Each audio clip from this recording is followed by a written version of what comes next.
Oh, people saying they can't hear us, Grady, in the YouTube live chat. So people missed that. Darn. People missed the Jaws theme song. So that's what was playing for the people that couldn't hear. I think they can hear us now. Oh, people said they could only hear the Jaws music. Are you serious? That makes it way better. It wasn't done on purpose, but that makes it way better. Nobody, so people couldn't hear us, but they could hear the Jaws music. Okay. This is great. Sam Wilson, you think they're talking about anything interesting? Lucky for you, Sam. No, we weren't. We were just talking about my bet about the Sharks yesterday.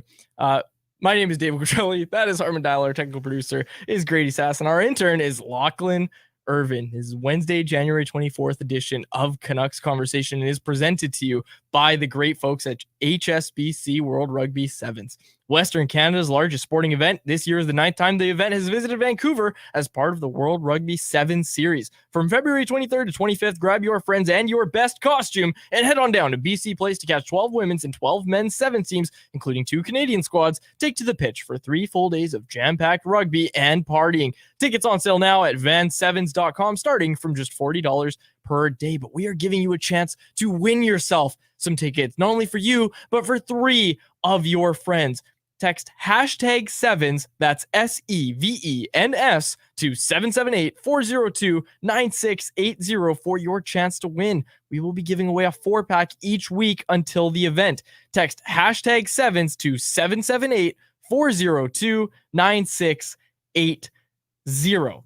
And folks on the podcast, you can enter too. You don't need to wait until, you don't need to do it during the live show. You can enter whenever you want. So make sure you enter the contest and go get yourself a chance to go to Rugby Sevens.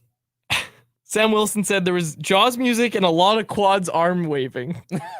So what it was, I was explaining, and Grady and I tag teamed this to surprise Harman with the Jaws music interrupting my intro, because the Sharks won. And nobody was expecting them to. So good for the Sharks. Also, hit the like button, subscribe to the Canucks Army YouTube channel if you're new here and you're watching us on YouTube. And if you're on the podcast, make sure you subscribe to the channel as well. Okay, Harm. The St. Louis Blues are in town tonight. There's a chance that we might see the lotto line mixed up tonight. And we're going to hear from Rick Tocchet, who spoke a little bit at Morning Skate about potentially changing up that line. But I want to get your thoughts on the idea of maybe moving away from the lotto line tonight. Yeah, so we got a question about that in Anyone Else yesterday, and I think we both sort of agreed that we'd probably give it another game, especially just because, not for the sake of the lotto line, but you finally saw Suter and Kuzmenko start to build some chemistry, the best performance we've seen from that line. That maybe you give both those lines a chance to cook, give them another shot, especially because they've been winning. Coaches typically don't like to make big lineup changes when you're in a stretch like this, but you can also understand the rationale because the lotto line at 5-on-5 has really been struggling. Just seems like they've been lethargic as a line. They've been hemmed in defensively a lot. I want to get your take. If they do switch their top 6 line combos, my initial thought was you go Suter on the left wing, Miller, Besser, and then Mikheyev, Pettersson, Kuzmenko, hoping that Kuzmenko's strong performance lately is enough to rekindle that chemistry between Pettersson and Kuzmenko. I still think so. It's a great question. It's one we answered yesterday as well, but now we've got the big boy pants on. It feels like, because now it might actually happen. I still think it's a little too soon. Again, I'm not saying if they do it, it's a horrible decision and it's going to massively backfire. I just stand by what I said yesterday, that I would give it one more game, because I think you've won all these games is the thing. Even when the lotto line hasn't been clicking, you've been winning the games. So against a team like St. Louis, who's won their last 3 games, and last night in Calgary, I don't want to say it was convincing fashion, but St. Louis was in there all game long. Like, it never looked like St. Louis was behind on Calgary there. And I don't know if you need to make the change tonight. Honestly, I still think you give it one more game. Like, I still think you go with the lotto line for one more game. And with that, let's transition. We'll continue the conversation on the other side of it, but I want to get this clip from Rick Tocchet speaking about this at Morning Skate today. Do you think they may be making some adjustments tonight? Yeah, I'm not sure what we're going to do tonight. We have our 12 o'clock meeting, but we could split them, which is fine. Maybe we'll put Petey back in the middle, which I like him in the middle too. But I have no problem every once in a while putting this line back together again. We'll see how it goes. So, again, he didn't commit to anything, but if I'm a betting man, I am going to guess that Rick Tocchet is going to split up the lotto line, start the game, and if it isn't clicking, right back to it. Like, if the 5-on-5 lines aren't clicking and they need that spark, right back to it. Yeah, that would make sense. I think either way, this is a game where regardless of whether you start with the lotto line intact or you don't start with the lotto line intact, that there's flexibility for in-game adjustments if they start poorly against St. Louis, because really the only line combos that have lately been really consistent and firing at 5-on-5 have been the Garland line and the fourth line. Yeah, I'm curious because if you split up the lines, you basically, I think, nailed it. I think that's the line combinations they'd go with Suter moving up to the left wing with Miller and Besser, and then you've got Kuzmenko and Mikheyev. And quietly, like, Mikheyev 4 shots last game. Like, Mikheyev's starting to look a little bit better. I know I pointed out yesterday that he still isn't able to finish, but you're hoping that he continues to take these steps in the right direction. Because as much as Kuzmenko has been the topic of conversation when it comes to kind of figuring out his game, Ilya Mikheyev's kind of been on that same trajectory. At least he looks like he's starting to be on that same trajectory. So I think you're absolutely right that if they do split it up, we're going to see Elias Pettersson centering that line. And yeah, I don't think that's a bad idea if you're going to be splitting up the lotto line. I'm still going to say Nils Höglander deserves more of a shot, but I don't think he's moving up. I think he's staying right where he is. And obviously you are not touching that third line. Well, on that, I do think it's interesting to note, because I'm sure a lot of fans are in a similar boat as you, where they want to see Höglander potentially get a shot up the lineup and think, okay, with him playing well lately, why not give him a crack up the lineup and shuttle Suter into the further down the lineup. I do think it's interesting to note that I think it was the after the Monday game where Tocchet may have spoken about this, but in discussing Höglander, Tocchet basically said that, or maybe it was after yesterday when J-Pat was in and he was talking about, even in relation to power play too, the idea that Höglander's game was excellent in this sort of fourth line role, but once they shuttled him up the lineup, it seemed like he lost some of the momentum in his game, and that maybe there was something specific about this type of deployment in a more prescribed role that was really getting the most out of him. Yeah, I've been trying to. I've been thinking about that since we talked about it yesterday, right? Since we talked about that quote from Rick Tocchet yesterday, and again, we love to give Rick Tocchet his flowers on this show. I don't know. Like, I was trying to think back to, and I'm sure Rick Tocchet could give us an example, but I'm trying to think back to a time where a guy was producing so well at 5-on-5. And I know we're talking about moving up in the lineup, but he also said it in the context of giving him more minutes on the power play and giving him time on the power play. I just don't know if getting power play 2 time would affect Nils Höglander's game. Oh, that's a slam dunk for me. I think they should do that. Yeah. Okay. I agree. And I think the top 6 is obviously a different conversation. I think that line of thinking that Rick Tocchet offered up, I think I buy it a lot more when it comes to moving up in the lineup at 5-on-5. So we'll see how it goes. Tyson Cole in our YouTube live chat, writer over at Canucks Army, who did a fantastic piece bringing back an old series at Canucks Army called The Tape, that Brett Lee used to do quite a bit at Canucks Army. The Tape, where he broke down all the little things that Andrei Kuzmenko has done really well away from the puck. That's a really good read. It's over up now at CanucksArmy.com. Another thing at Canucks Army, and I mean, we'll get to light the lamp in a second here, but another thing at Canucks Army, I did it, folks. I dropped my story after talking with Elias Pettersson, and these guys almost blowing the story for me. Elias Pettersson has changed his stick flex. Again, he's down to an 87, which is what he used last season. I was talking with Pettersson. Stories up on CanucksArmy.com. You can go find it, but talked a lot about the length of his stick and that the 102 flex that he's been using this season to this point was just a little too long. Usually he plays to neck level, and that the stick he's been using this season is closer to his nose and his mouth. So he's using a shorter stick, which in turn brings down the flex.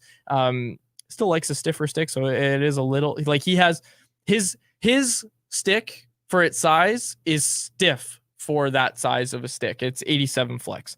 So it's interesting. It's interesting that he dropped down. And I don't know.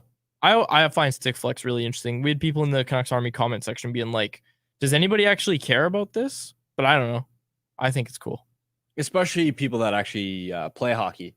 Mm-hmm. They'll nerd out a lot about stick flex, stick length, that sort of thing, what players think. And PD's interesting in that sense because he does, I think, experiment with his equipment quite a bit. I remember a couple seasons ago talking to him about when he changed his skate profile. So he likes to tinker. He likes to see what works best for him. And I mean, hey, whatever changes he's making, they're clearly working. So, and I put this in the story, but Elias Pettersson and I had a conversation at training camp where I was like, all right, I'm going to be asking you about this all season long because I want to know what your stick flex is. And he knows, like, he's like, yep, that's fine. Come ask me whenever. And then I went up to him. I was like, okay, are you using the same stick flex? Just expecting him to say, yep, same one, right? And he goes, no, I'm up to 110. And a 110 stick flex would be the second highest in the NHL. Evgeny Malkin's the only one with a 115, and that's the highest in the NHL. So a 110 would be ridiculous. And I was like, 110? Like, no, you're not. And he laughed, and he's like, no, 87. And then we got going with the story. But that's the thing. With Elias Pettersson, people might think he's quiet. If you ask him about equipment or any like hockey nerd stuff, the dude just goes on and on. It was awesome. Like that story, all those quotes from him, I asked him two questions, and he just kept talking and he wouldn't stop talking about it. And I loved it. It was awesome. It was really, really nice to see. It's a nice change of pace from the other Elias Pettersson stories that we're going to be reading and seeing over the next handful of months. But with that, let's get to our Light the Lamp contest brought to you by our friends over at 4 Winds Brewing. Let me make sure my script's right because I don't know what it is. It's not. Can you guess the team that's in my script, Harmon? Coyotes. No, it's Colorado. Oh my God. Colorado. When's the script from? I don't know. Some Wednesday. That was like some Wednesday. That was November, the last, December. That has to be the last Wednesday. This is how it works. That has to be the last Wednesday that the Canucks played. Okay. I believe you. Yeah, I was going to go look, but that has to be the last Wednesday that the Canucks played was a game against Colorado. Anyways, Vancouver is playing St. Louis tonight, and we want to know who's going to score the first goal for Vancouver. If you nail it, you could win a $25 gift card to the 4 Winds Tap Room located at 72nd and River Road in Delta. Enter by following us on social media. Keep an eye out for today's show clip and comment who you think will light the lamp and score the first goal tonight. Winners will be contacted directly. Check us out at Canucks Army or at Canucks Convo on Twitter, at CanucksArmy.com on Instagram, and Canucks Army on Facebook. And make sure you ask about 4 Winds Light Lager at your local liquor store or has them delivered right to your front door through the online shop at 4windsbrewing.ca. Okay, my pick tonight, and I'll be serious. Ilya Mikheyev. Mikheyev scores the first goal tonight. So I hate this game. Mm-hmm. I'm not very good at it. And I never pretend to be good at this type of stuff. So I literally went on Daily Faceoff right now as you were doing that ad read. I closed my eyes and I swirled my cursor around, and it landed between Garland and Lafferty. So I'm saying one of those guys. I love that you did that. I love that. Or score the first goal. Mr. Joker with a question. Sorry for the newbie question, but how do we have? This is how does quads in quotation marks have access to talk to Canucks players such as EP40? We're both fully accredited members of the media. This isn't all we do, folks. We go to morning skate sometimes, and we go to most of the games as well. I got a seat up there. But I send Wyatt as much as I can because commuting twice downtown is not for me. But anyways. No, I mean, it was actually a fan autograph session. Yeah. The kids and quads got to ask one question. I've been allowed to 2 this year. Both times I've talked to Elias Pettersson about stick flex. Okay, do we have Frank? Frank is brought to you by the Wendy's Daily Faceoff Survivor Pool game. Shots on goal, goals against average, and points per game can make or break your week, but don't overlook BPMM, Wendy's Bacon Portobello Mushroom Melt. Sure, it may not help you win weekly prizes with Wendy's and the Daily Faceoff Survivor Pool fantasy game, but unlike my predictions most of the time, it never disappoints. So try your luck, but don't push it because the Bacon Portobello Mushroom Melt is only back for a limited time. If you miss it, you won't get a second chance. Sign up for Daily Faceoff Survivor Pool Fantasy today, sponsored by Wendy's and the Wendy's app. Let's bring him in. Frank Seravalli. Frank, I won the Wendy's Daily Faceoff Survivor game last week. You're the one. That's right. There was 26 of us, and I was one of them. I'm not gonna lie, that is like as impressive as it gets. You know, I've never made it to day 4, and 2 out of the last 3 weeks I've been kicked out on day 1. And there's 10 options to pick from every night, and when 8 out of 10 lose, multiple nights a week, like you're not really given some great options there. So I'm not kidding. It's as tough as any pool I've ever been in. It's hard. It's really, really hard. Really, really hard. I was out on the first day this week, and I heard you on Daily Faceoff Live, so you were also out on the first day this week. It was a tough week. Moving right past that, because we have to talk about some serious topics with you today. It has Frank. been a tough week in general, is what I would say. Yeah, that's a much better transition than the one I came up with. We saw the Globe and Mail report today that 5 members of the 2018 World Junior team have been told to surrender to London police to face charges of sexual assault. The players haven't been named. What can you tell us about this situation? Well, it's a story that continues to evolve, and I think we're kind of, at least at this very moment in time, at a bit of a standstill, because we had this explosive report today from the Globe and Mail, which indicated that 5 members of the World Junior team from 2018 have been ordered to surrender to London police to face charges of sexual assault. No charges have been filed. We're still at the point where no one obviously has been charged yet. And it's led to rampant speculation right now, which is there's 5 players who have taken leave of absence from 5 different teams or 4 different teams. And a lot of people want to sort of connect the dots, like, oh, this guy left and over here, and he was on that team. And everyone wants to try and piece all of this together.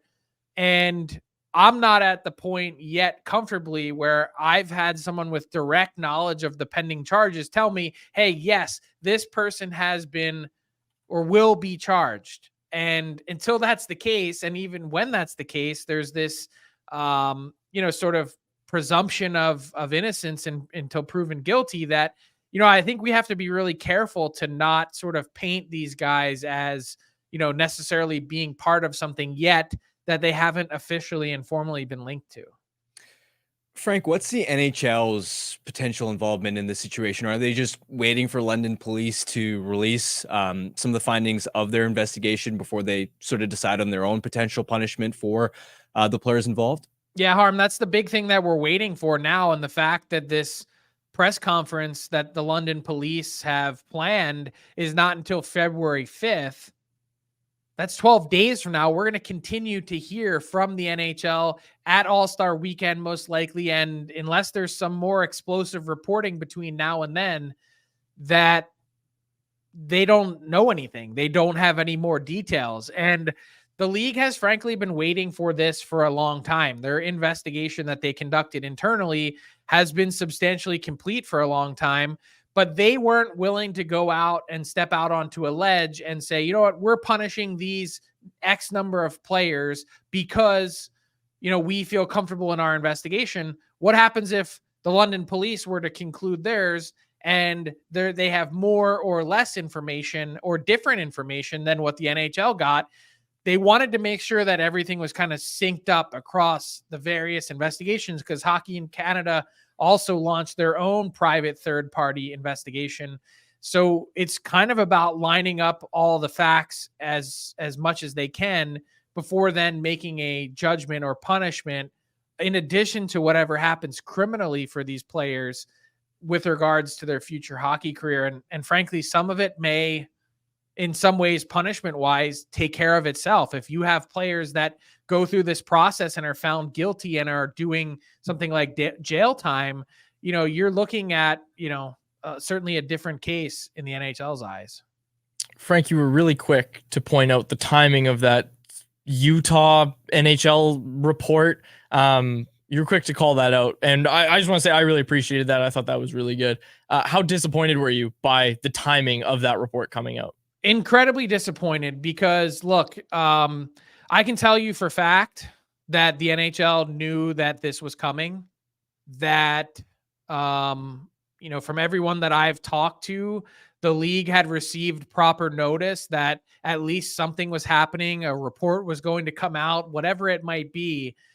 They weren't blind to this. And the fact that 27 minutes later, which just happened to be, I think, 7 something in the morning, Utah time, which is a really interesting time to send out a press release. The fact that they had someone step up in a prospective owner in Ryan Smith to come out and issue this statement, which is kind of like trying to serve up red meat to hungry hockey fans.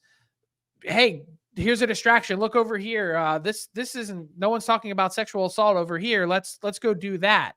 And so I think part of what is so incredibly disappointing is that the NHL, they kind of just every single time find a new way to let you down and disappoint you, whether it's the way that they managed the Chicago Blackhawks sexual assault case and what happened there, and their response to it, whether it's the Hockey Diversity Alliance and how much they've pushed back against that, whether it's something as recent as the Pride tape and Pride Nights.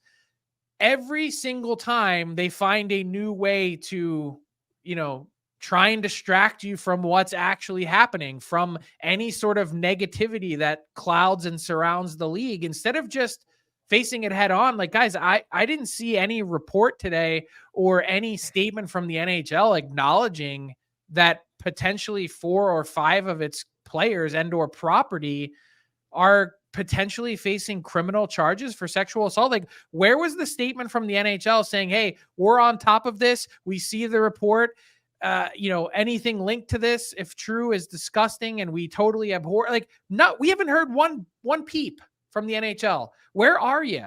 Wake up.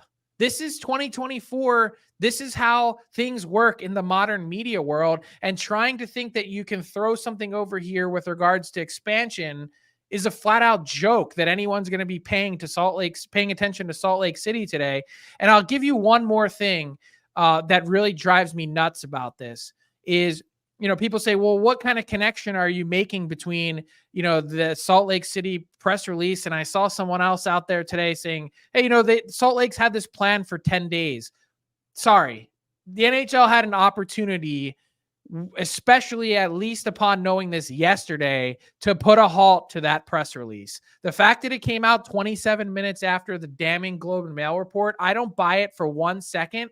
And more than that, Ryan Smith, prospective owner of this next Utah Salt Lake City NHL franchise, should feel a ton of shame here that he was willingly acting as the NHL's pawn in all of this to try and distract us from the biggest story in the hockey world that's been simmering for the last 2 calendar years, because it just shows, hey, I'm a billionaire and I'm willing to get my hands on an NHL franchise by whatever means necessary, even if it means helping the NHL cover up another gross story.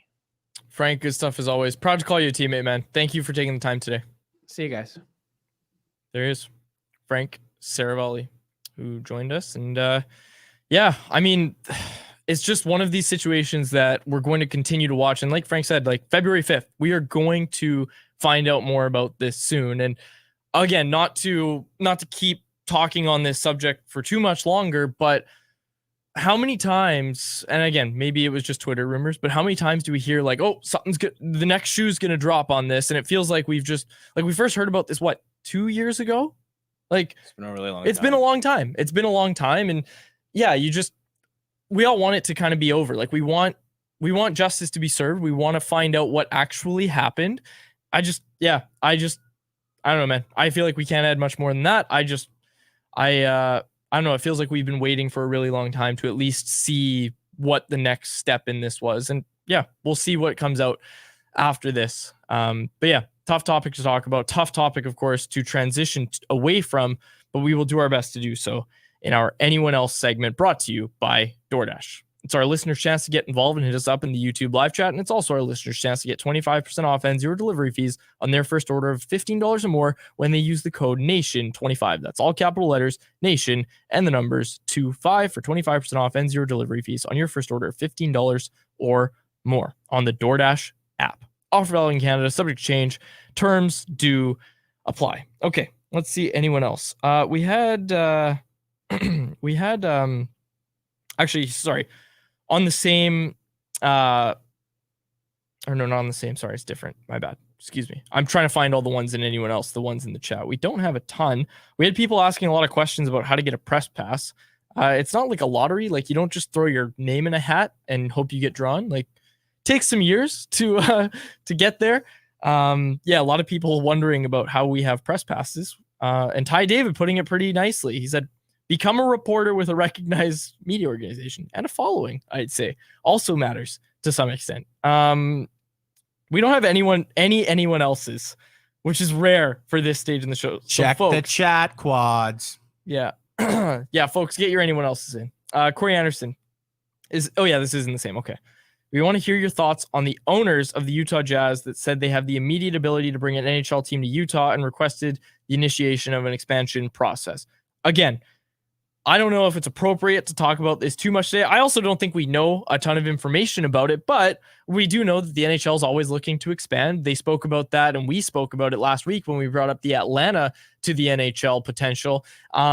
With the Utah Jazz owner today, like we said, requesting the initiation of an expansion process. The thing I'd say, and I've talked to some people about this, the thing I'd say is don't completely discount the fact, and again, I don't want to talk about this too much, but don't completely discount the fact that the NHL may not go to 33 teams and that there's one team in the Arizona Coyotes that kind of has a clock on them, that they need to hit some deadlines coming up here and they need to secure themselves a rink. That still hasn't happened yet. It looks good. Like, it's looking promising for Arizona to stay in the NHL because the NHL really wants Arizona to work. They really want Arizona to stay, or the Coyotes to stay in Arizona. But look, if Arizona needs to be relocated, yeah, Salt Lake City's probably a hot destination for them to go, but let's not forget Atlanta as well. So maybe is there something where Atlanta and Utah come in at the same time, or at least near the same time? Because when you go to 33 teams, you get some awkward math there as opposed to having an even number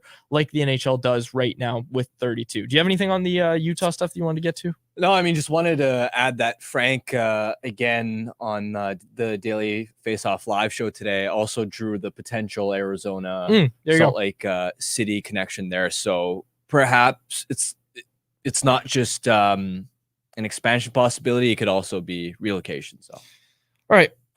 Here we go. Okay, now we're getting into some Canucks stuff. Oznuck, who would be a better target for the Canucks in a trade with Buffalo? Casey Middlestat or Alex Tuch?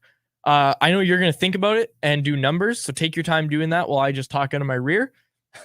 Tuch. All my vibes are telling me Alex Tuch is the guy. People were throwing out trade proposals in the chat, and I think we were a little off, folks, because the first one that I saw, and no disrespect to whoever it was that suggested it, I appreciate you being in the YouTube live chat. I can't find it now. Man, there's a lot of people here. But it was like Di Giuseppe, Tristan Nielsen, and a first-round pick for Alex Tuch. No. Okay, sure. Let's not rag on the commenter who left that. But who do you think, Middlestat or Tuch? Who's a better fit? Okay, so Middlestat's flexibility to play both wing and center is the plus there, but Tuch is probably the better stylistic fit for the way this team plays, with the speed, with his forechecking ability, the size that he has, how he can get to the front of the net, how well he can complement top talent. Keep in mind that, yes, the Sabres have struggled offensively this year, but last season that top line with Tuch, Skinner, and Thompson was one of the best first lines in the NHL. And Tuch wasn't just a passenger. He was an instrumental part of why that line was driving play really well. Not to mention, I love his contract. Signed for 2 years beyond this one at $4.75 million. But that said, it again comes down to why would Buffalo want to trade this guy? Mm-hmm. Because he's become a fan favorite there, in large part because he's embraced wanting to stay in that city. And of course, market like Buffalo, it's similar to Winnipeg, where they have a tough time sometimes keeping top players. We saw Reinhardt and Eichel, of course, won out, although that obviously had a lot to do with the tragic state of the franchise. But when you have a talented player that's embracing the city of Buffalo that much, and you're a team that isn't in a rebuild mode, like you want to be competitive the next 2 years, that's probably the biggest hurdle is, well, why would the Sabres want to trade Alex Tuch in the first place? Even though I love him, and if he ever was available, absolutely take a run at this guy. Yeah, I was going to mention Middlestat just because he has the center availability as well, and he's a little younger, and he's an RFA. Now, he has ARB, but, you know, he would cost you something. And, you know, if I'm the Canucks, I would want to, if I have to give up a premium asset to get him, I want to trade it for someone that can be around for the next few years, and you can kind of slot in to your second line center spot, whereas Tuch, you're probably best, you know, putting him on the wing. And then what does that look like going forward? Is that someone that could replace Brock Besser, Jonathan Lekkerimäki coming in? But just Middlestat seems like the type of guy that Buffalo would want to keep and might be more willing to part with Tuch if the offer makes sense. RP88 asking about Jet Wu. Do we ever think that Jet Wu will play on the Canucks, or will he be used as a trade piece? First of all, I don't think he has much value as a trade piece at this stage in his career. I think he might play on the Canucks. Like, I think, look, at most, Jet Wu is going to be a bottom pairing defender. Like, that's a great ceiling for Jet Wu to hit as a bottom pairing defender. He's not going to be a top 4 guy, but, you know, can Jet Wu be Jalen Chatfield one day for the Canucks? Can Jet Wu be Noah Juleson for the Canucks one day, where he's a guy that you can have as your 7th D-man? He's solid depth. He's solid depth at this stage. And, you know, look, hopefully he continues to develop. We know, look, he's a friend of the show. He's been on before. You know, he has aspirations to play in the NHL. And who are we to say, yeah, no, he's not going to be able to do it? I say he plays NHL games for the Canucks at some point in his career. I know that Canucks management at the end of last season was really impressed with the strides that he'd made in Abbotsford. They viewed him as a potential depth option moving forward for the main NHL team. The problem, of course, was that after a decent training camp, it was awful in preseason, especially the first game against Calgary, where Canucks, allowed 10 goals, and Wu, it felt like was on the ice for like half of them. So it's been a tough time for him that way. I do wonder about his skating and being able to adjust to the speed of NHL play. I'm not as convinced that he's going to play a significant number of NHL games, but he is part of your depth on that right side. He's 23, so maybe there's a little bit more there for him to improve. He's still got a shot at potentially being, you know, your 8th, 9th defenseman type thing. This one from RP88 as well. Do you think Alvin will get the same contract extension as Rutherford or longer? I don't know if it's going to be longer. I would actually be surprised if it was longer than Rutherford's. I would say, just guessing here, I would say Alvin probably gets the same extension as Rutherford or shorter. Like, I could see Alvin getting 2 years instead of 3 years for Rutherford. Like, Rutherford got 3. So Elliot Friedman on 32 Thoughts recently said that Alvin's extension doesn't necessarily need to be tied in length to Rutherford. That's what he was told by a source, to not assume that they're going to be necessarily on the same timeline. Now, look, it could end up being... Did he hint at shorter or longer? No. So he didn't hint at which way it would go? Like, he still clarified. It still could be matching term, but he said it doesn't have to be. And beyond that, he didn't really have a whole lot of information. So I thought that was interesting to note. Interesting to note. Okay, I had a question if I like playing the Lego video games. I don't. I did as a kid. Like, I really liked playing like Lego Star Wars as a kid. Lego Star Wars was awesome on the GameCube. But no, I haven't played. Even, you know what? There was a new one, Lego 2K Drive, that came out as the game of the month on PlayStation 5, which I have. Now on PlayStation 5, I play. I swear this is all I play. I used to play Rocket League. I don't play that much anymore. I play NHL 24. And I'm Div 1 in Eashel, by the way. So, folks, if you want to play me in NHL, I'll dust you. But I play NHL 24, and then I play Grand Theft Auto. I almost said every night. I don't play every night, but when I play, that's my rotation. Me and my boys. That's what we play. All right, now. Tyson Cole said this, and he plugged his own article, which I love.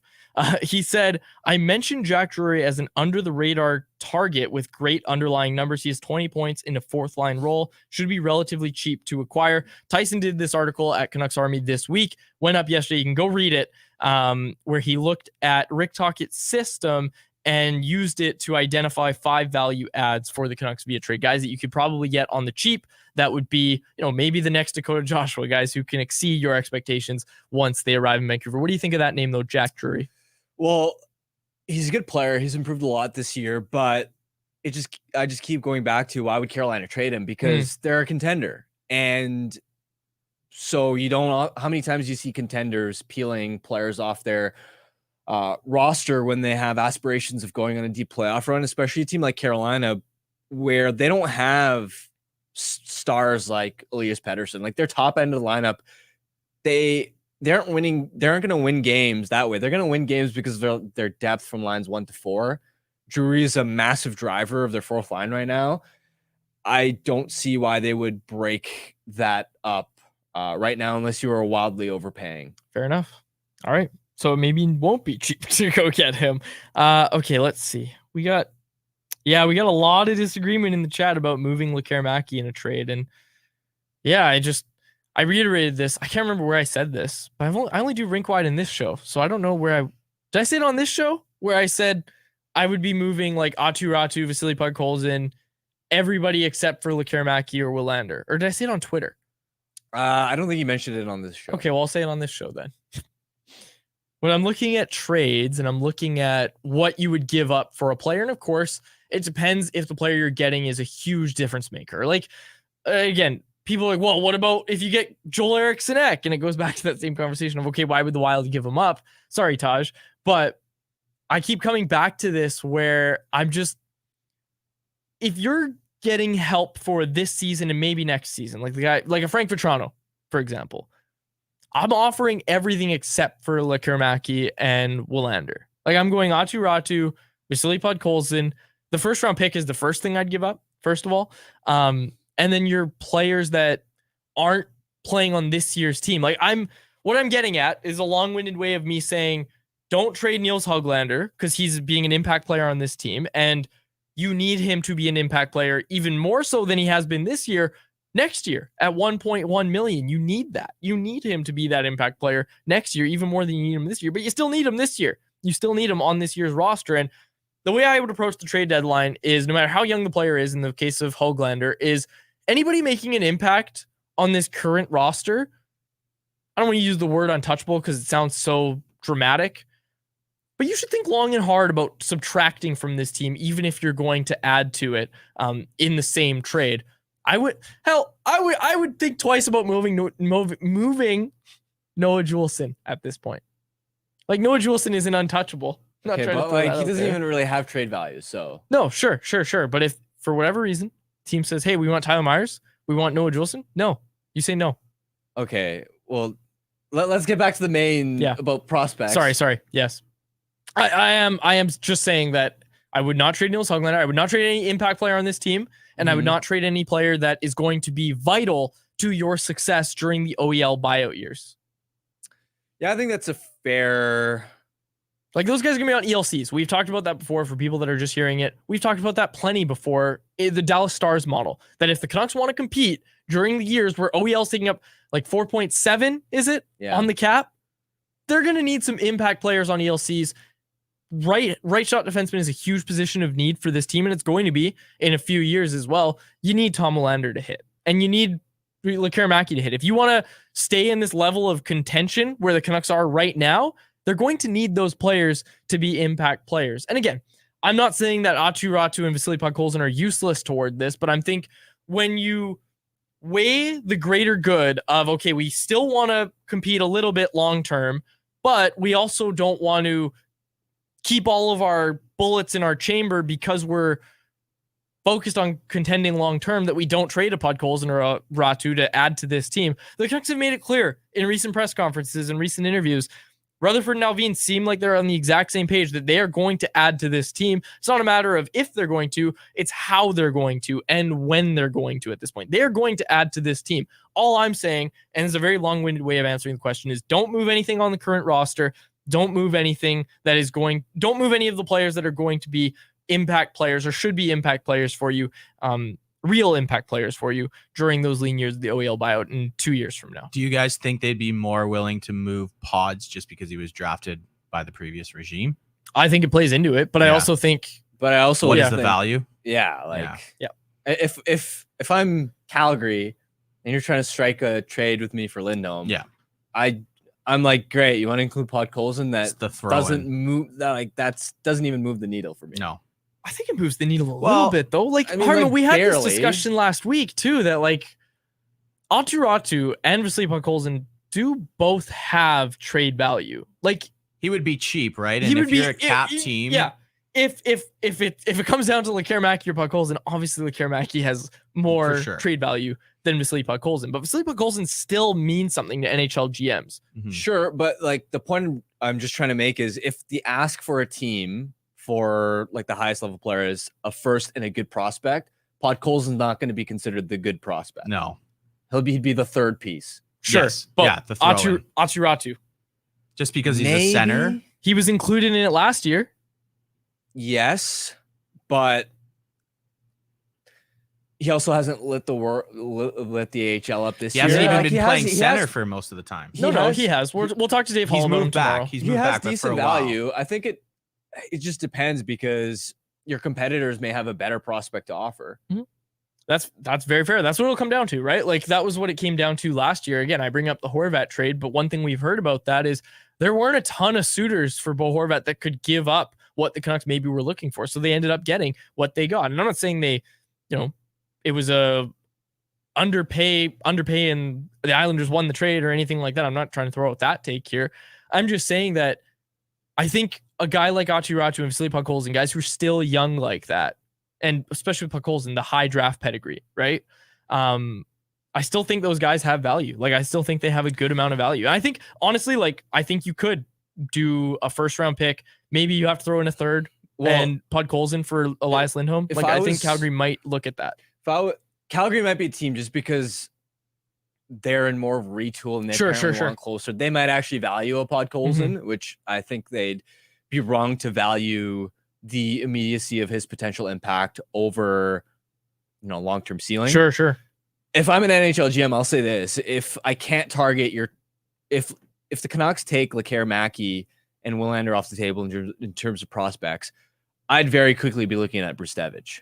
Oh, Brustevich, interesting. Yeah. And that's going to be an interesting debate for the Canucks because he has, he plays the right shot premium position. I remember at the time of the draft when he was picked in the third round, immediately saying that's the best value pick the Canucks made. He should have been a second round pick.